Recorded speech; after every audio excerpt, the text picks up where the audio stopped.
Hi, it's Heather Miche with Across the Fence Farm with a really interesting gardening tip for you, so stay tuned all through this video. It's going to crack you up.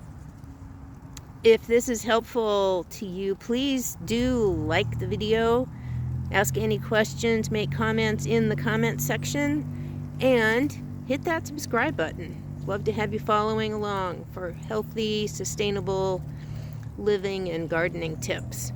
So here's the question of the day. What in the heck is milk doing out in the garden next to this brassica?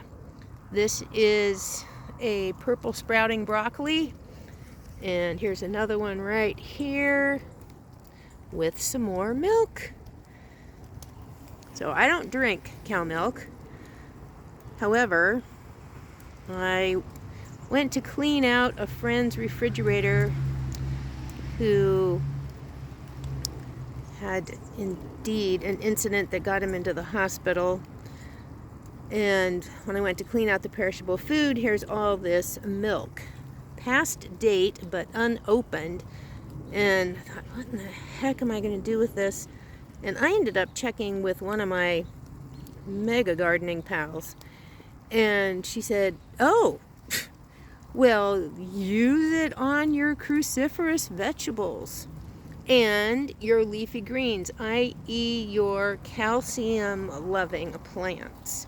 So lettuces, spinach, those leafy greens, and in the brassica family, that is broccoli, cauliflower, kale, purple sprouting broccoli, and a few others in that family of brassicas.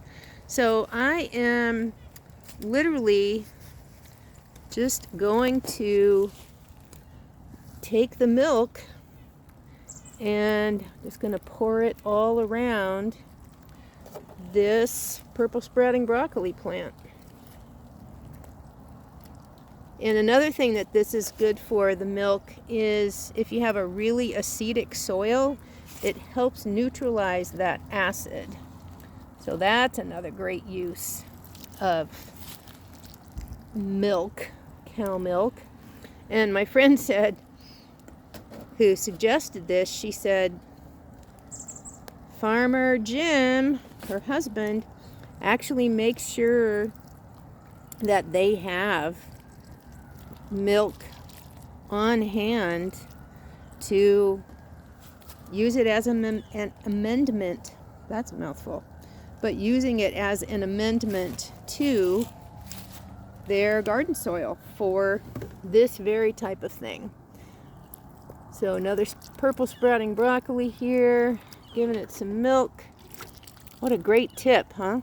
So if you have milk that's gone bad, or you want to help neutralize that acidic soil and give some great calcium to calcium-loving plants, then get out that cow milk.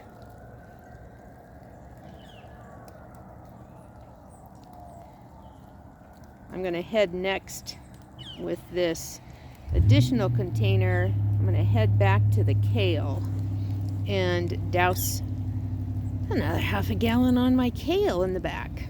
So hang in, be right with ya. So here we are back at the kale plants. I've also got some overwintering romaine that I got some late season starts.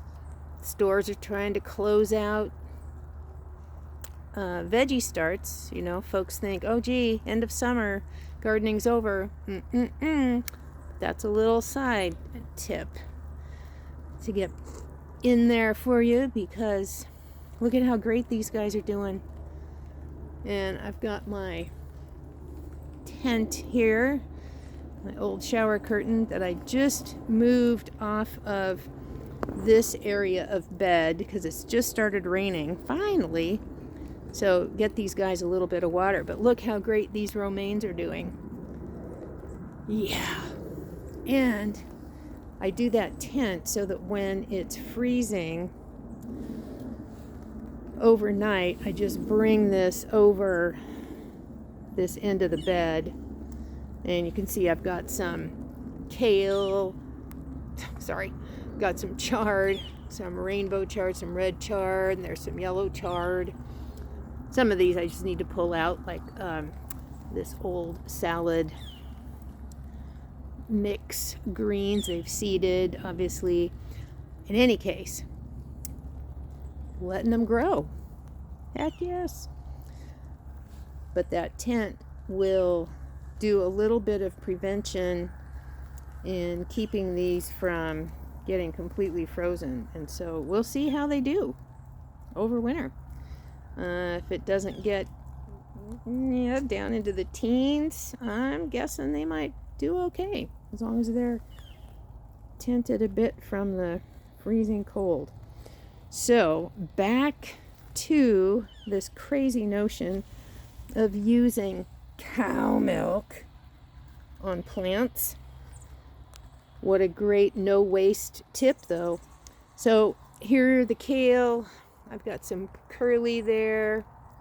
This one had a heck of a time this season, just did not do well at all. This guy did great, but got a little whitefly issue, so all of these satellite stems here, these guys, these are all going to come out. And then this poor dude, yeah, maybe this milk will help it. So just roughed up the soil a little bit around it, around each of the plants, and I'm going ahead and putting some of this milk right on the leaves, because another benefit of using this milk on these cruciferous plants is, and also the green leafies too, I'm going to put some on the lettuces as well, is that it helps against fungal infections. So that is a good bit of news as well. Why not? Why not do that? So that's your tip for the day, which is pretty exciting, I think. I thought, what the heck am I going to do with this milk?